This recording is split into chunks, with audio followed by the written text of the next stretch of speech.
MJ Gillen to propose the motion to the House.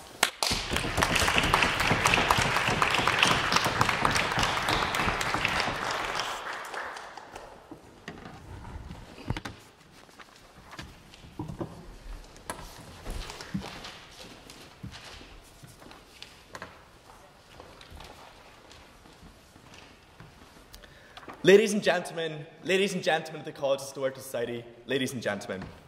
If history and crises have sometimes fractured Europe's self-image, our common culture, heritage, values and ideals can provide a counterweight. From the two most devastating conflicts of humankind, we arrived at the glorious ideal of an ever closer union, articulated for the first time in the preamble of the Treaty of Rome in 1957. This transformation was to be developed through the process of evolution by which formerly hostile nation-states will be drawn together until they become integrated into a single political, economic and social entity.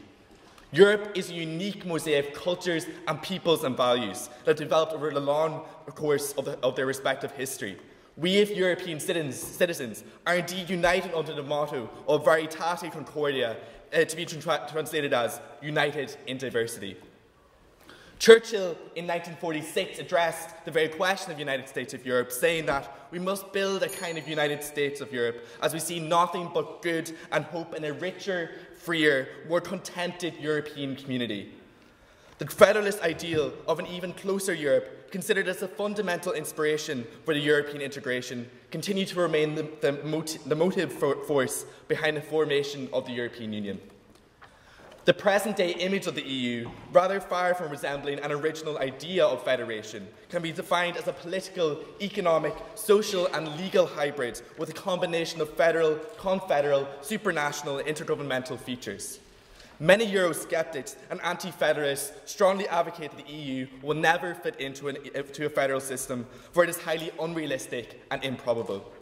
The failure in establishing the European Constitution has already been proven at this point. Yet, on the other hand, pro-European activists continue to support the concept of a centralised and united Europe.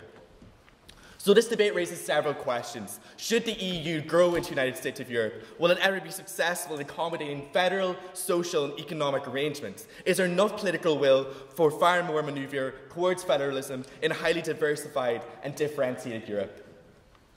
The original idea of the Founding Fathers to create the federal USE, as it will be named in this debate, with a constitutional rulemaking supranational authority to devise the power between federal, national and local authorities, was considered to be the only means to achieve peace and prosperity. It has been insisted that federalism still continues to be important in understanding the modern challenges and dilemmas of the states and will remain to be a valid framework for designing the international solutions to international problems. The ongoing European integration and the growing interdependence between states will ultimately lead to the strengthening of the formation of a federal union. The adoption of the common currency among 11 European states on the 1st of January 1999 has already paved the way for the creation of a united federal Europe. This argument draws a parallel to the concept of spillover advocated by the theory of neo-functionalism. It assumes that the logic of the single European market will unavoidably necessitate an ever closer economic and monetary union alongside further political integration. As it can be observed, the case for federalisation in Europe will be an essential factor in understanding large-scale geopolitical problems. The vision of the USE presupposes a federal system defined by a clear transfer of the political authority from national governments into one central supranational organisation, where at least two levels of government coexist with each other, having independent functions, but neither having a supreme authority over the other. It is frequently pleaded, particularly by the pro-European organisations, such as the Union of European Federalists or the Young European Federalists, that the European states should undertake such transfer of power. The case is made that supranational board would be in the best position to work towards the goal of creating a peaceful and democratic federal Europe that guarantees freedom and protection of human rights by uniting diversity. One can indicate that this transfer should develop as a particular response to the growing criticism of the EU with regards to the issues of democratic deficit, insufficient transparency and a lack of accountability. European institutions should undergo comprehensive reforms, and further moving towards a federal direction could ensure that. It can be argued that there is something profoundly undemocratic in the decision-making process of the EU today, as it is based on the choice of appointed judges rather than elected representatives. One may go on to suggest that this adds in consequence to the broader deparliamentarisation and erosion of parliamentary control over executive office holders. The fact that national parliaments are not involved to a sufficient extent in the routine decision-making process at the EU level is yet another example to the point. Further reforms towards greater cohesion, harmony and mutual engagement among European states are not only necessary, but it seems to a degree rather fundamental and necessitated. The constitutional reforms introduced by the Lisbon Treaty provide the most relevant illustration. Not only does the treaty systemize pan-European socio-illegal situation, but also enhances the role of national parliaments in the policy-making process, and for the first time in the history of the European Union, officially extends the protective hand over democratisation and protection of human rights processes. Indeed, Article 6 of the treaty elevates Charter of Fundamental Rights of the European Union into the legally binding document of the Union. One must therefore pinpoint the concept of the greater unity and synchronisation of the European Union does bring a certain and justifiable weight to the discussion on the future of the organisation. This input cannot be disregarded. Moreover, it has also been said that since the strength of the state identity has been undermined and international borders have become weakened by the processes of globalisation, there is an urgent need for the centralisation of power under one supranational body. Likewise, it has also been observed that states are no longer capable of realising welfare aims within their borders, and as a consequence, citizens gradually shift their loyalties from national governments to the supranational area. According to federalists, such an erosion of sovereignty can only be tackled by common policies of federalism based on democratic accountability, transparency, separation of powers, fair representation of all citizens and member states, efficiency and effectiveness. It therefore seems that the more federal Europe would signify a clear division of competence, a European constitution with a set of fundamental rights, perhaps with a bicameral parliament and a democratically elected government. Furthermore, scholars have also remarked that the United States of America serves as a prominent example of the beneficial and prosperous federal state. It has been commented that this case clearly demonstrates practical possibilities of the application of the federal principles to the system composed of diverse units. The Federation has been advocated as the most appropriate constitutional framework, which effectively provides for the balance between sufficient units of autonomy and overarching authority in the pursuance of common objectives. So to finish, the vision of the USC is still intensely advocated by the Federalists and other pro-European thinkers, who strongly believe that it is a step towards creating a more transparent, accountable and democratic EU. They insist that European citizens should aspire to unite in diversity and work collectively towards peace and democracy. And on that note, I'll beg you to propose the motion.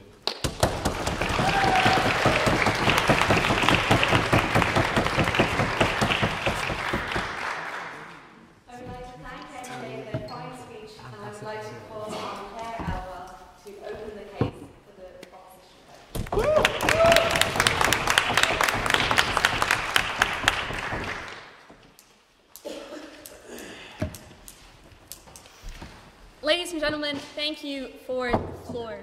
I have decided to speak this evening not because I have strong opinions on the motion, or like MJ, I have a very, very strong admiration for Europe, but I have instead decided to speak today because you know that song, and it goes something like, anything you can do, I can do better. Well, that's exactly how I feel about Luke. And as Luke sits on the proposition side of the bench today, I, of course, sit on the opposition. But the idea to me that we unite Europe into one country, as I'm sure we would all envision someday face off against the United States of America in some competition that we title something along the lines of, haha, I have more hegemony than you, naturally seems like a really strange idea to me. Yes, you are now physically perhaps almost as big as the United States of America, and yes, you have maybe more consolidated power, but you're also a much, much bigger mess, which is very similar to like when you see a small man driving a large truck, and you're asking yourself, like, what are they really making up for, right? But this evening, I'll be addressing two main questions. I'll first be asking, what condition should the European Union be if they want to become a nation state? And secondly, what are the broad overlying problems, general problems that this motion is going to face, as I'll set it up for the opposition bench. So firstly, the current condition of Europe as we see it today, and is it ready to handle this shift, okay? Europe today faces the rise of the right and an increase of Euroscepticism, right? That's not something that has been countered whatsoever by the side of the proposition, right? In a world in which there are countries fighting or at least considering changing the whole way in which their country works and functions just to be able to leave the EU, we've got to ask themselves what happens when we force these countries to move even closer together politically. There are two ways in which this can go about. Firstly, this becomes some kind of opt-in system where countries choose whether they would rather stay sovereign nations but no longer receive support from the EU, or they choose to go along with the United States of Europe. If this were to be the case, size and power of the EU that the EU currently holds will massively decrease as many major countries will choose not to opt into this system. We're now only left with the countries that aren't really strong enough to survive on their own, making them just a medium-sized state with not that much power or a lot of disputing power, right? But the second thing that could happen, what was most likely going to happen, is that this becomes a mandatory system, where you are now actively disenfranchising smaller states, as states such as Germany and France can hold an even greater power now because they can use this as some kind of platform for their own self-gain. You disenfranchise these smaller states without giving them any choice, any vote, or any voice, right? In the EU, smaller states have veto powers on different aspects of European law, and that's why Ireland can keep things such as like low corporate taxes, right? But when these votes get redistributed, then countries such as Lithuania or Luxembourg or Estonia now get 1 vote, while Germany and France get 5, right? The rise of Euroscepticism also plays a really important role here, because when a country suddenly turns into a state, their national power then suddenly turns into a state power rather than a federal power. They now have to answer to an even stronger body that isn't themselves. Just like the United States, federal law is always going to trump state law. But if these states don't fully trust that higher body due to this increasing large amounts of Euroscepticism, they are likely to produce a much greater backlash if this is a situation that they are forced into. They feel their sovereignty and everything that comes with that is going to be taken away, and they are undoubtedly not going to sit there just obediently. You may say that it's the same situation now, where EU countries must adhere to a higher body in the EU, right? And while this is true to some extent, it is not true to the extent that we see within a united Europe. It's not just major treaties that they have to somewhat adhere to, but it's now tax policies and regulations. We now see a world in which workers' standards have to be made uniform and now have to either be decreased in Western Europe or increased in Eastern Europe. And raising these standards before an Eastern European country is really ready to have that kind of responsibility means that there's going to be an unproportional job loss within this united Europe, right? Because Eastern Europe would need to shorten their supply of workers because they have to be able to afford these new standards. This also is the same for policies that come with a democratic country that a lot of countries didn't opt into when they decided to join the EU. For example, countries such as Norway that are really deeply rooted in peaceful compromise probably now have to opt into having some form of a national army if we were to see something such as a USE, as many democratic nations that are of that size do have to have some form of a national army. I mean, see the United States, right? In this mandatory system, you're trading off this immediate, united, but smaller, maybe liberal Europe versus a large, strong, healthy Europe that will likely one day all be liberal. But by pushing for this unity, we scare off those that are not ready, probably pushing them further down that rabbit hole of the alt-right, right?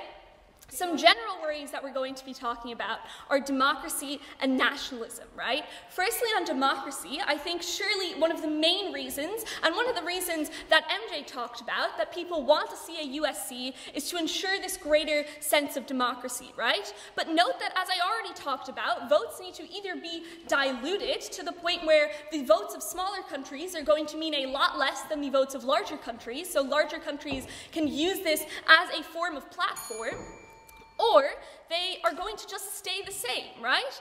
On the other hand, if you look towards the United States, where this voting diluting happens, right, big states get a lot more votes in national elections, so that means that in presidential elections, where the position is elected and not rotated, campaigners simply don't care about those small states. They would rather spend time hosting campaigns in states with 5 votes rather than states in 1 vote, meaning that those voices never get heard, right? So in those countries that now feel disenfranchised within the EU, you're actually putting a number value on how disenfranchised they are.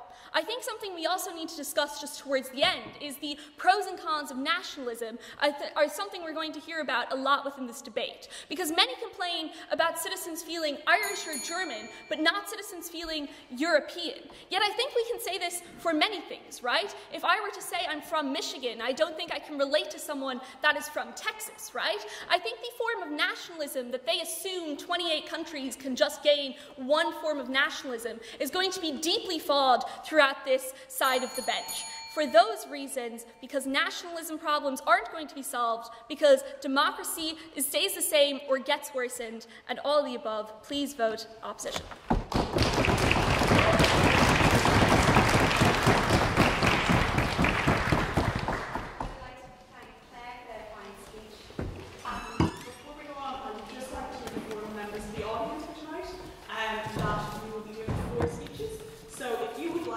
Make a speech on this topic for 4 minutes at the end of the debate.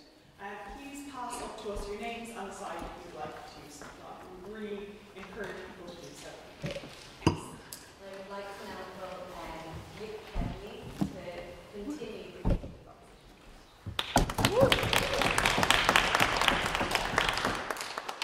So first off, I'd just like to say that I really regret telling Claire that I was running a principled case because my material impacts and rebuts absolutely none of hers, and Alex, I'm just completely avoiding the issue.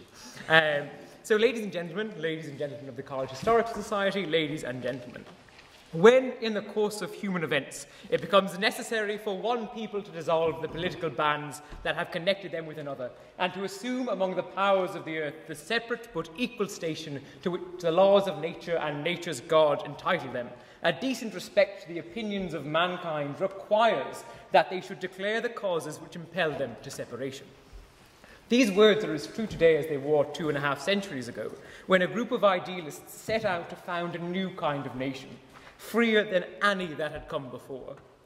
The nation they founded became great, the United States of America, and remained great even in our grandparents' lifetime, but it is not great today. No modern nation, whatever its power, can be called great, as it is predicated on the old diseases of division, of prejudice, and of patriotism. Friends, let us start with the basics.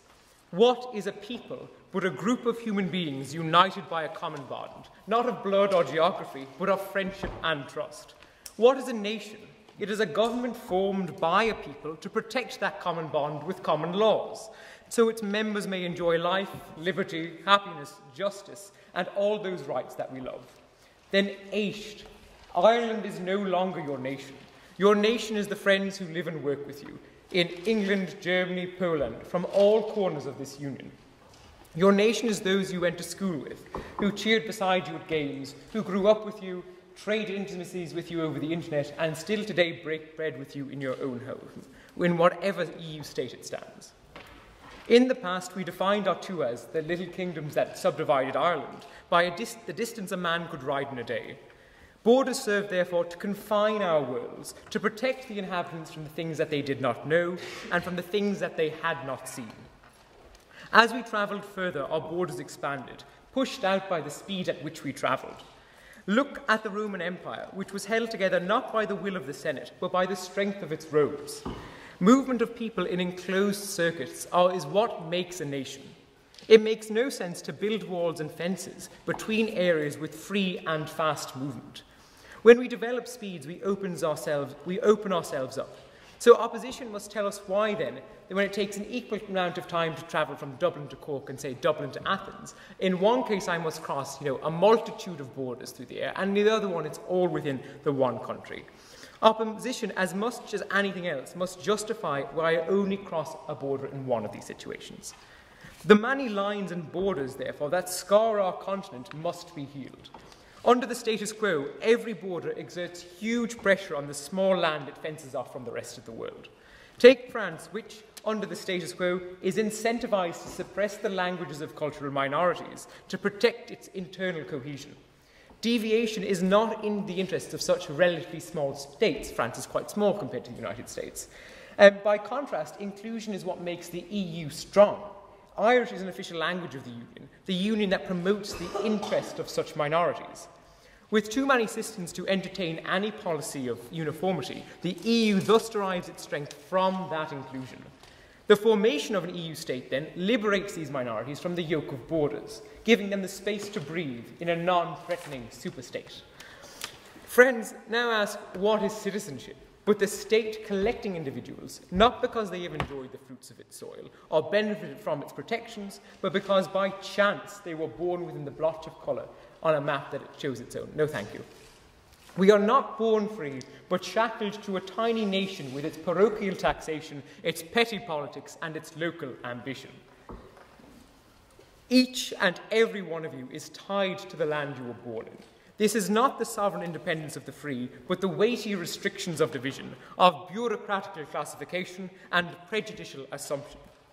We need to take a step towards a future with fewer borders, without countries that you do not choose, with less involuntary citizenship as I've described, and without obligations to a local power that you have not opted to join. We must recognise the absurdity in forcing someone with a father from one country, a mother from another, raised in a third, and working in a fourth, to pledge allegiance to one arbitrary geographic nation. And again, I would reiterate that the bigger the nation, therefore, in this case, the less abhorrent the situation becomes. We must institute an EU citizenship from an EU state, so children of mixed parents are not compelled to choose between several equal fatherlands, so that we can do away with our national pride and separate the celebration of our cultures from the toxic poison of patriotism. This does not destroy the bonds of culture, of language, of history, which make our traditional homelands home. Rather, the adoption by the EU of the trappings of a state and the lifting of our internal borders serve to foster a greater inclusion by forcing each and every member to acknowledge the similarities and the respect, therefore, the chosen differences that we adopt. Today, we must, by necessity, to avoid many of the harms, and I don't necessarily agree with Claire's analysis that patriotism is not in any way negatively impacted by the broadening of states. I think that we see certain horrendous issues in other countries that are large, but I don't think that is a unique analysis. I think that we must join, therefore, our voices to advocate for a world with fewer nations, a joint stock world that allows for cultural diversity and unilateral prosperity. To move forward, we must declare our independence from the old ways of governance and do away with the gaggle of disparate governments that divide our continent.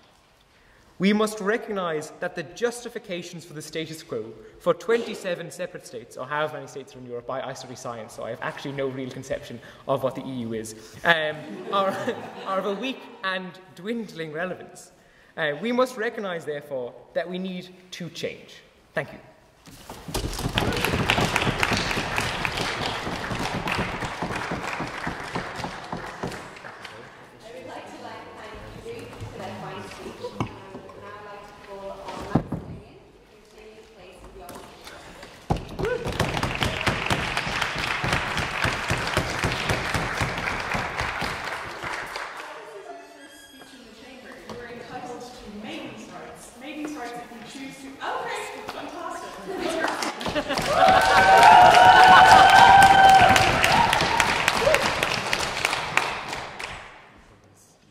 Ladies and gentlemen, cards on the table.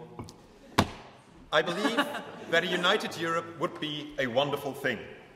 I also believe that if the heads of states got together in Brussels tomorrow and signed an act to found the United States of Europe, they would be making a horrible mistake. Let me tell you why. Back when I was a student in Germany, I used to sell asparagus every asparagus season. It was a good way to earn some quick bucks, still have time to study for A-levels, and I'd cycle to the farm every day at 8 in the morning. It was right on the edge of spring, and let me tell you, it was freezing. And every day when I arrived, there would be half a dozen white vans leaving the farm. In those vans sat 50 asparagus cutters, all of them from Croatia. They just have finished their shift, which began at 4 in the morning after getting up at 3. Cutting asparagus is not nice work. You have to lean down fully every time, get down on your knees, carefully get the plant out of the ground, get up again, go 2 steps, and then do the whole thing over again. For a few hours, out in the cold and the dark, with only a van lighting the field. From what I've heard, it very much ruins your back. I also heard that these Croats loved their job, because it paid really well in the currency they could use once they went home after harvesting season had ended, because they could work legally and in somewhat good conditions, because they could come and go home without any difficulties. Sense a pattern there, maybe a single market one, for example.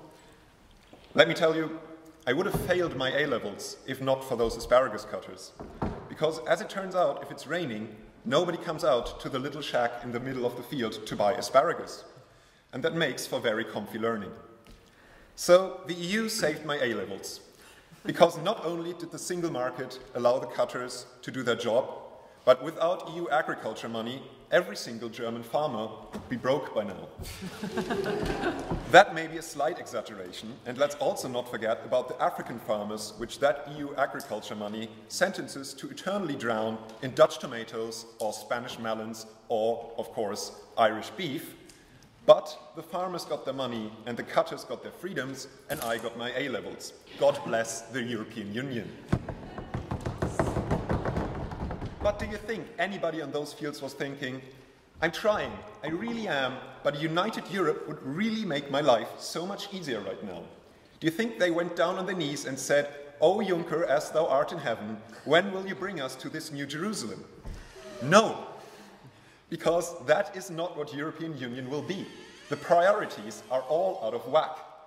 European Union must not only be a union of European economies, European Union must not only be a union of European politics, European Union must first and above all be a union of European people.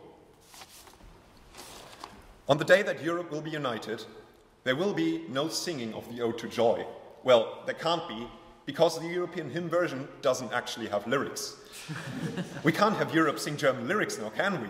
We already have enough publicity problems as it is. No. On the day that Europe will be united, it will be a normal day. Maybe in the sun, maybe in the rain. People will get up, they'll go to work, they'll come home, they'll party, and they'll fall asleep shit-faced on a park bench. It happens. There won't be any flags, there won't be any speeches. Nobody but the bureaucrats will waste a single thought on Europe. Because union will be normal. There won't be anything to think about. That's what it will look like. Because union cannot be decided, it can only be lived. European Union will come when not only the business student, but also the carpenter's apprentice and the cleaner will be able to go out into Europe for a year and see what all the fuss is about for themselves. European Union will come when there are more nationalities at the lunch table than there are variations on the pasta plus something classic. European Union will come when we can take down the co-founded by the European Union plaques in our railway stations and botanical gardens, because American tourists will complain that those strange Europeans have those things on every building between Gibraltar and Helsinki.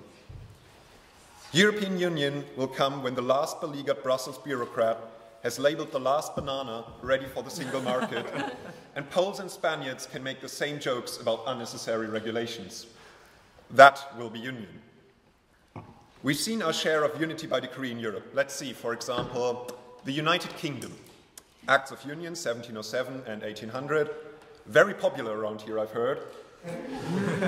A bunch of powdered-up aristocrats sitting around deciding what would be best for the rabble on a so-called popular mandate. Never mind, that's Brexit. See, that is what you get for putting a decision related to the EU to a referendum. The people have their say, and then suddenly things get a lot more complicated. Take the proposed EU constitution. Failed votes in France and the Netherlands. Most of the legal changes in it have been implemented anyway. Why? Because they were good changes. Because lots of experts speaking lots of languages worked hard on writing them. And then they got put out into the world under an unloved name and butchered by the French. Love you, France, please don't make us lose another war. But the changes got made, and all that was left was the name. We still don't have a European constitution, apart from if you ask the European Court of Justice, which calls the Treaty of Maastricht and its follow-ups European constitutional law. There you go. Names are made up, and nothing matters. Apart from one thing, if you put a big project under a big name and let people vote on that, there is going to be a row. There'll be big and grandiose statements in council chambers. There'll be tour buses with lies plastered on the sides of them. There'll be all the drama of politics for the sake of politics and for the sake of political scientists. A Europe as a high-stakes poker game. European Union is not a task for heads of states, not if we want it to be successful. It's a task for the mayor of a small border town who makes sure that roads get laid to her neighbors on the other side. It's a task for all of us to go out there and say, I am a citizen of Europe. If you want a united Europe, then don't leave it to the politicians. Don't sit in here and talk about it. Go out there, live as Europeans, and make it happen. Oppose. Thank you.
Ladies and gentlemen of the College Historical Society, I think as an outsider to the EU, insofar that I come from Hong Kong, but also I don't know really anything about economics and politics, I think it's still baffling to see issues like Brexit, issues like Euroscepticism, because I think the sum of individual countries and components is much more bigger in terms of the impact that it has, the benefits it can bring towards people, to the policies that can occur. I think it's much better. I think insofar that the EU is a good thing, I think it's better for the EU to be fully integrated into the USC. I'm going to talk to you specifically about how you change this through how you define the narratives of nationalism that continue to plague the European Union as it stands. Because nationalism probably is an important impact in terms of change, in terms of being a barrier to policies that affect people.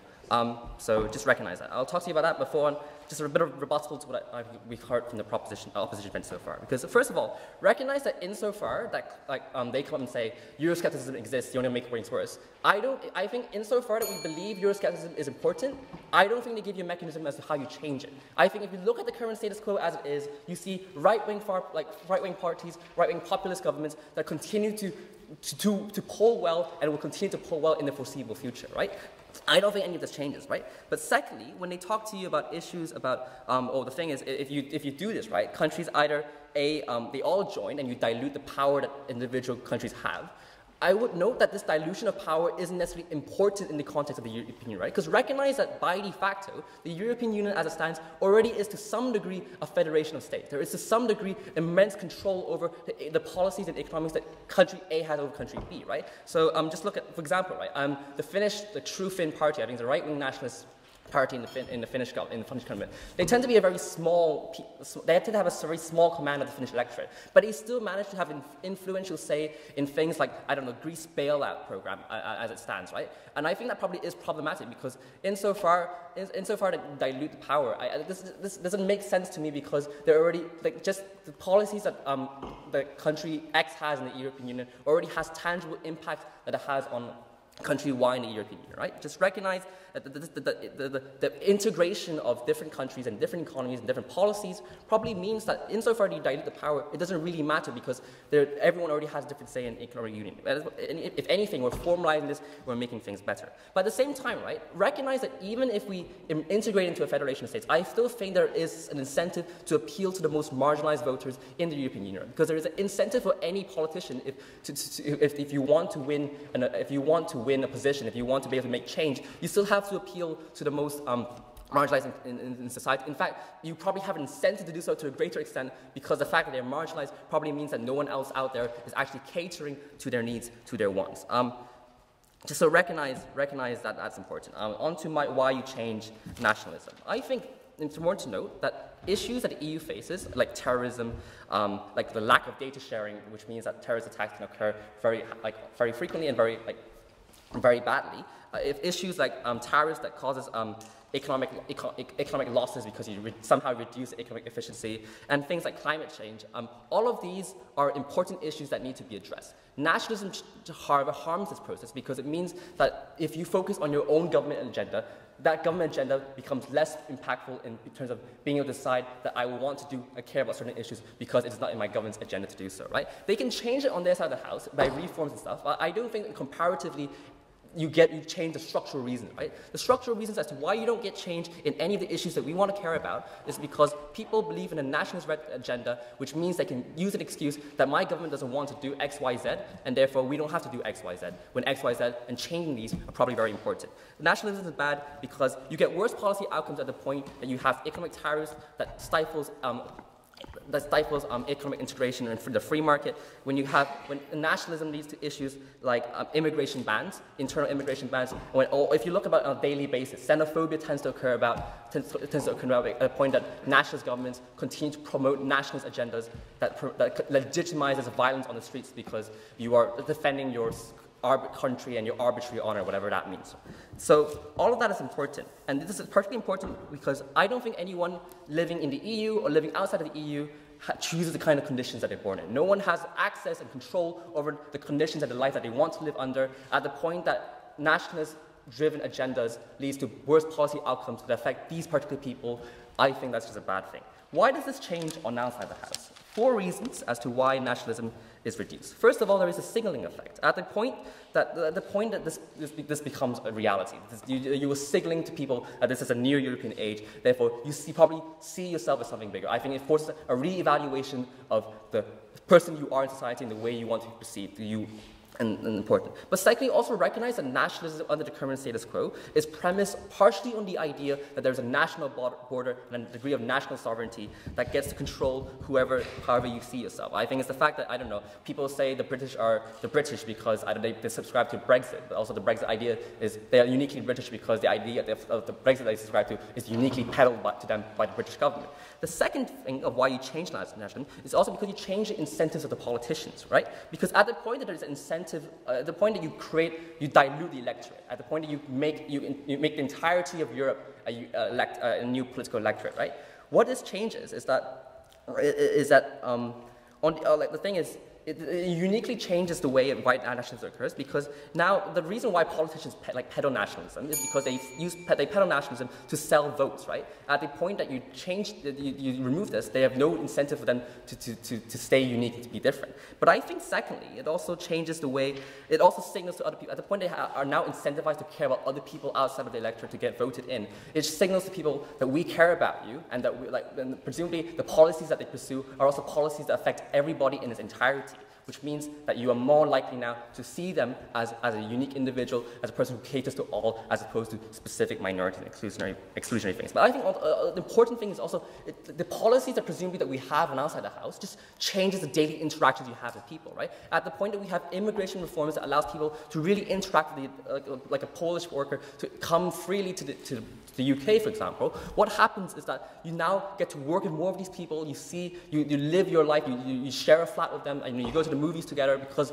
there's more of them out there. I think the visibility and that comes with it probably just goes to show that you will probably see them as different individuals, as not a Polish worker, but someone who you can uniquely identify with. I don't think nationalism changes anytime soon, but I think on our side of the House, we get a clearer comparative means as to reducing nationalism in the long run, and by extension, we avoid all the harms that come with it. If you believe in these things, vote for us.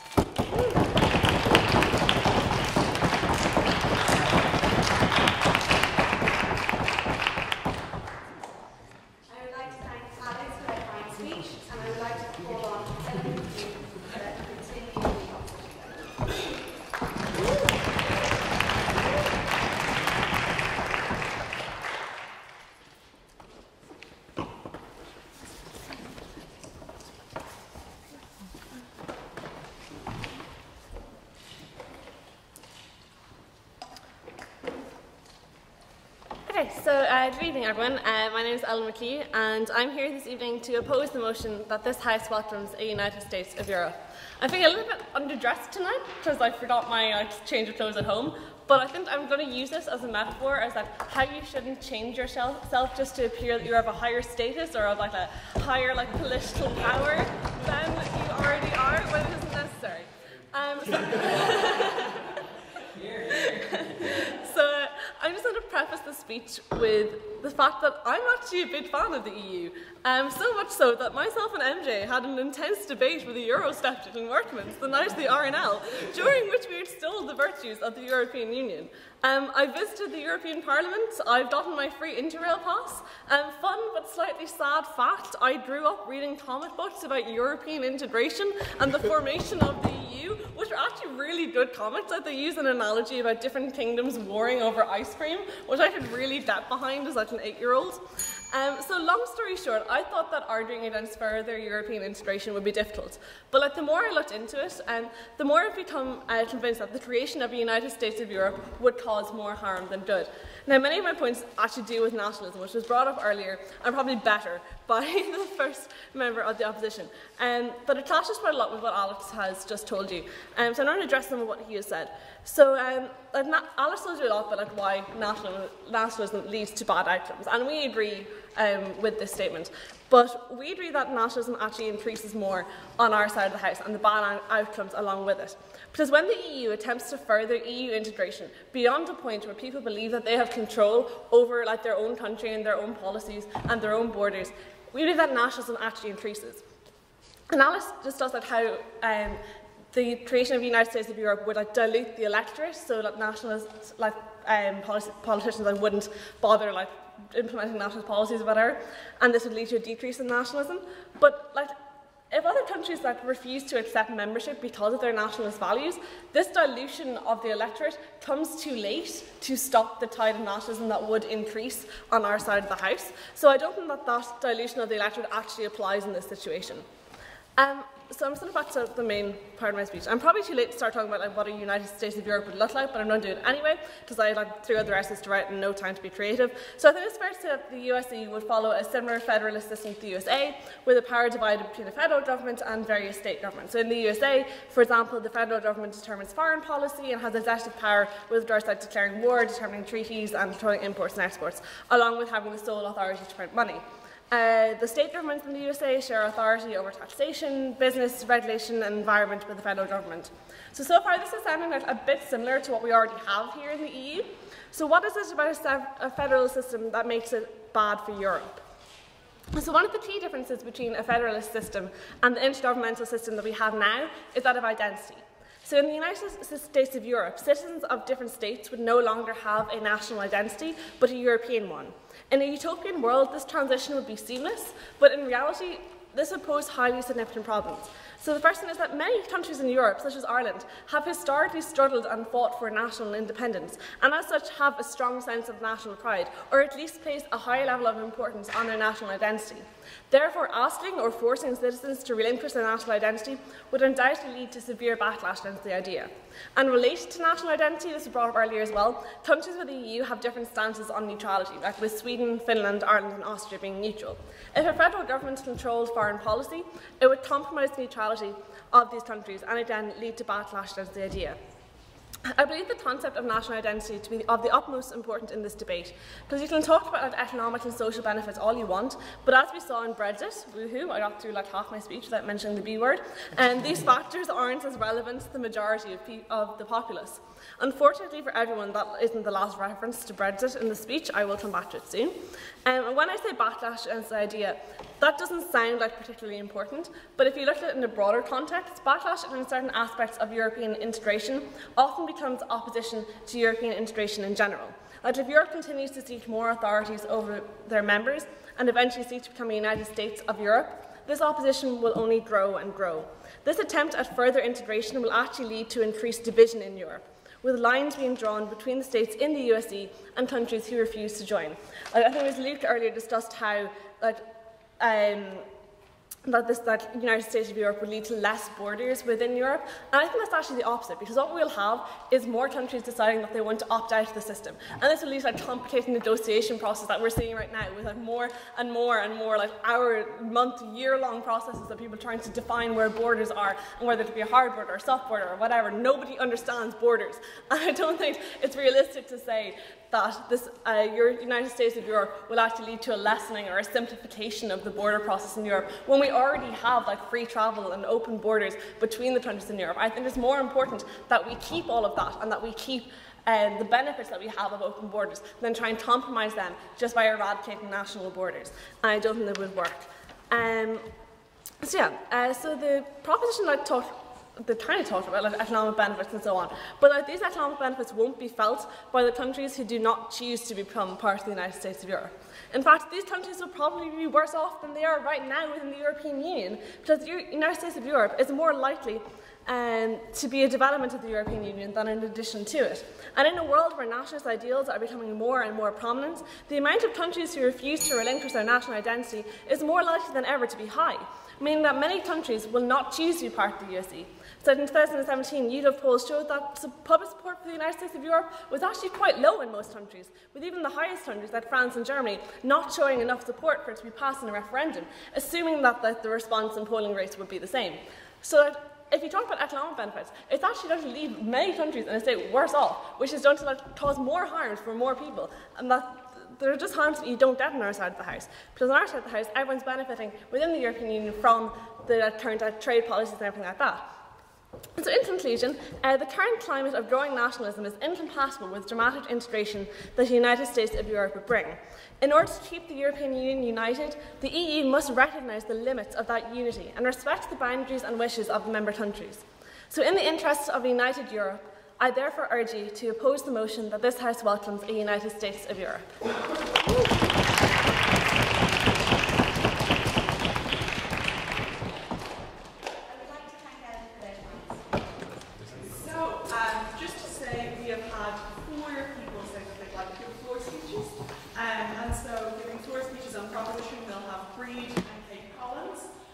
Giving floor speeches on opposition, we'll have Avalon and Oz. I'll be a 4-minute speech after the break properly. I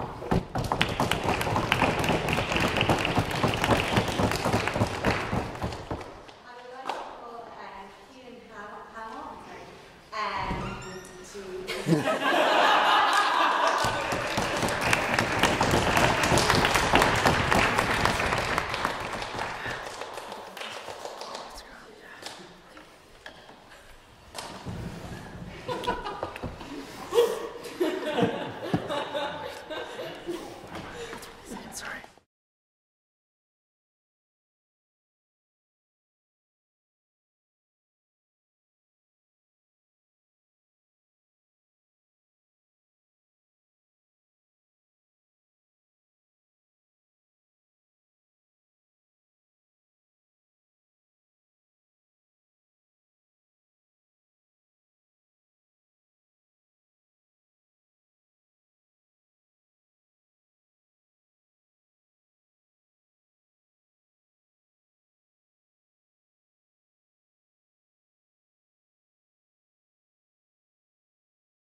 Humans of the College Historical Society, I was at the history ball until 5 AM last night and feeling a little bit worse for wear, so you're going to have to bear with me as to why I hate Europe.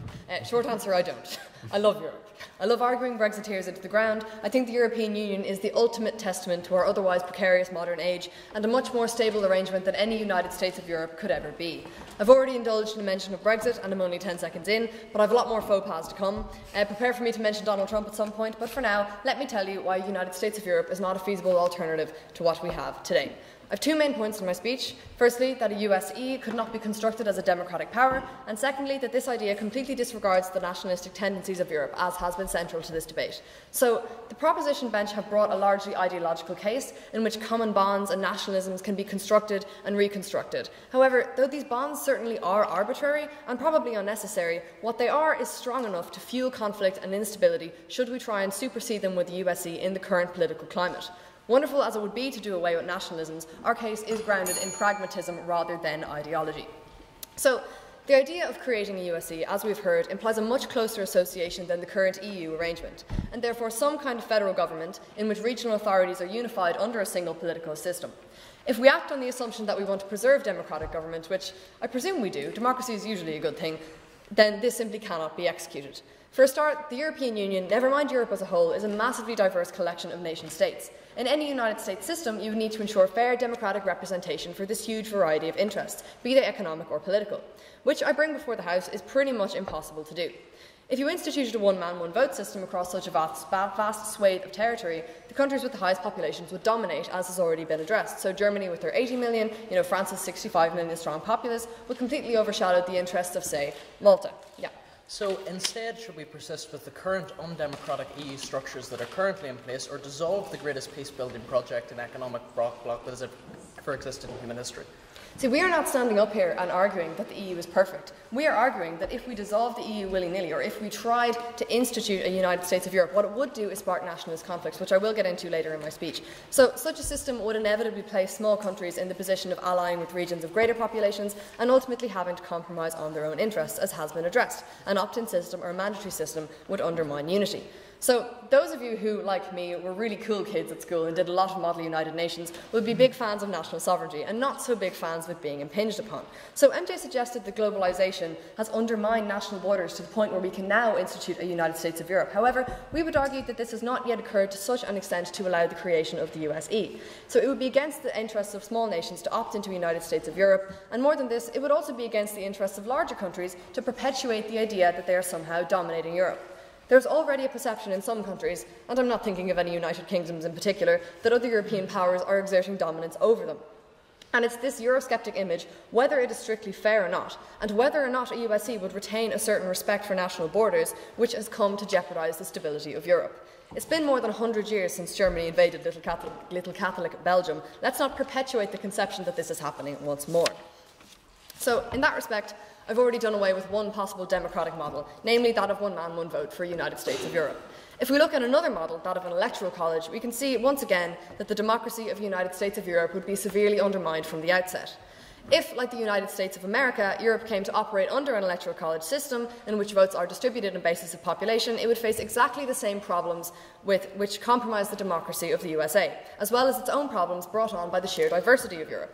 So here comes the Donald Trump bomb I promised. The Electoral College allowed Trump's victory, even though he did not achieve a majority popular vote. So it could be argued that this fixes the problem of one man, one vote, which I outlined earlier. However, I think a European-wide Electoral College would actually create more problems than it would solve. So no, thank you. So taking into account once more the huge diversity of Europe, this is not a case like the USA where different states share the same core concept of their country and the same centuries-old constitution. So there is no place on earth where the myth of nation is stronger than Europe. And whether you agree with nationalist sentiments or not, it is a very powerful force. If you elect a candidate with a popular majority in the United States of Europe, there are going to be entire regions with extremely strong concepts of their own national identity, which this candidate does not sufficiently represent. If you make use of an electoral college to overcome this issue, and the candidate is elected despite not having a popular majority, then their democratic mandate to govern is already unstable from the outset. And chances are there will still be entire national regions which that candidate does not represent. There is no democratic model, therefore, under which a United States of Europe can keep everyone, or anything close to everyone, satisfied even in part. So the nationalist tendencies of Europe have been absolutely central to this debate, and indeed Europe's history as the cradle of nationalism cannot be ignored. That central authority does not work over a diversity of different national regions is not an abstract theory. It is something which has already made itself known, and we find it a very pertinent historical example in Yugoslavia. So it's very easy to look at this motion, as the proposition bench have done, in terms of post-World War II, pro-Europe ideals, and disregard the more recent conflicts which were nationalism-driven.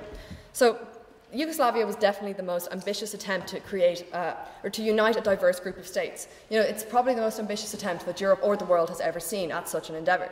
So Yugoslavia was made up of what is now 7 countries, with, crucially, some of these former members now being a part of the EU.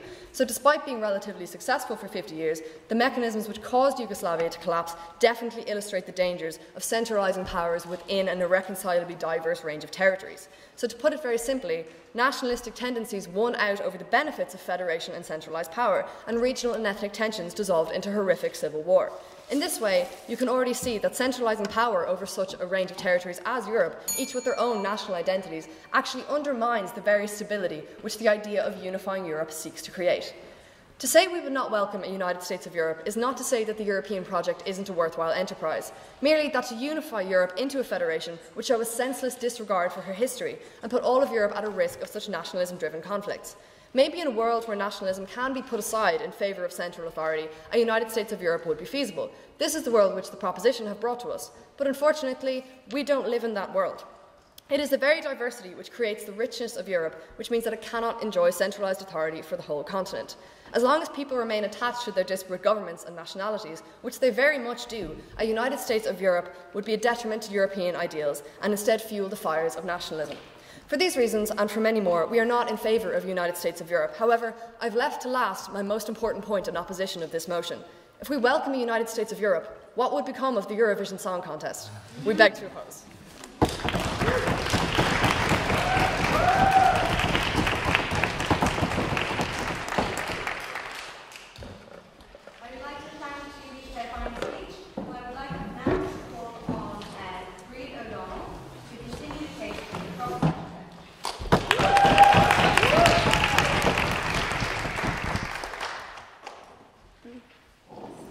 Okay, so in my speech I'm going to be talking about the future, and I'm going to be talking about history. But first, some rebuttal. Claire, honestly, I only remember the parts of your speech where you slagged Ruth, but great job. Maxwell, I think you honestly had the most pro-EU speech out of everyone in this who spoke, and I think that only really helps our side. Idealism and all that jazz. Ellen, you're great, but I feel sorry, I'm going to wreck you now. I have many identities. I'm a Dubliner, I'm Irish, and I'm also European. Like, I believe in those identities. I really connect to them. I think all your arguments about national identities don't really stand when you think about how, like, 1,000 years ago, my Dubliner ancestors basically didn't really view Ireland. Like, they view Ireland the same way as Europe. Like, it's a landmass, that sort of thing. Like, I can travel around it, but, like, that's it. That's how they viewed it. But that changed, right? Experiences changed. And I understand your whole idea of, fighting for independence and all those history behind it. But the last, 100 years, last 50 years, since World War II, the hardships we went through World War II basically was a way to unite us through this concern for peace, and that helps establish this actual identity, right? This European identity. I think these things are really important. That's developing among all of us, and I think it's one that a lot of young people want to embrace. Like, a lot of people want to embrace this really idealistic view of the world, which is one of peace. Julie. Yeah, fuck democracy.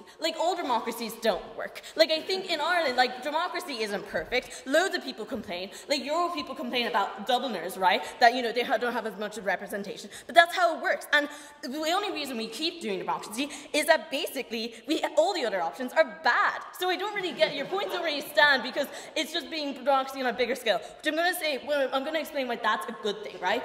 Us banding together. So I really like sci-fi. So that's where I'm going to tell a lot of the history or the future aspect of my speech. So in sci-fi, there's 3 different settings of the future, right? There's the most likely, which is the apocalypse, where there's basically a fraction of the human race still alive, and that's the most likely because global warming. But let's be a little bit more idealistic. What about superstates? Okay, superstates. That's the future maybe. Superstates. We have the US, China, India, and let's just throw in our old foe of Russia, right? They're going to be competing against resources, right? And we, as Europe, need to band together to have any chance of actually fighting them off, right? We, like, as China has been mentioned before, China's bullying smaller states, we need to band together, and the only way to do that is actually establishing ourselves as, like, a united state. Okay, and then finally, I'm rushing through this, but we have the idea of a global government, like humanity just banding together because of peace, that really idealistic viewpoint of the world. And I think this kind of goes back to, Luke talked about this concept, and I think the whole thing is, I also like to point out, like, what's the point of Europe if we're not growing together? Like, why are we actually all working together if we're not working towards a goal of us all being united and there being no chance of us fighting each other? I think that's really important. It's like a relationship. Like, if you're in a relationship with someone for 10 years, you might as well, you know, marry them. You might as well commit. Otherwise, there's no point to it, and you're going to have a bloody big breakup. Okay, so I think this is now about history, and for thousands of years, the only reason humans have really survived is because we band together. We create pacts, we create communities, we create societies. United Together has worked for our entire history, so why not? So why stop now? To finish, this is the third time in 3 goddamn weeks that I've been speaking at a HIS debate, and honestly, I'm starting to get goddamn sick of it. Thank you very much.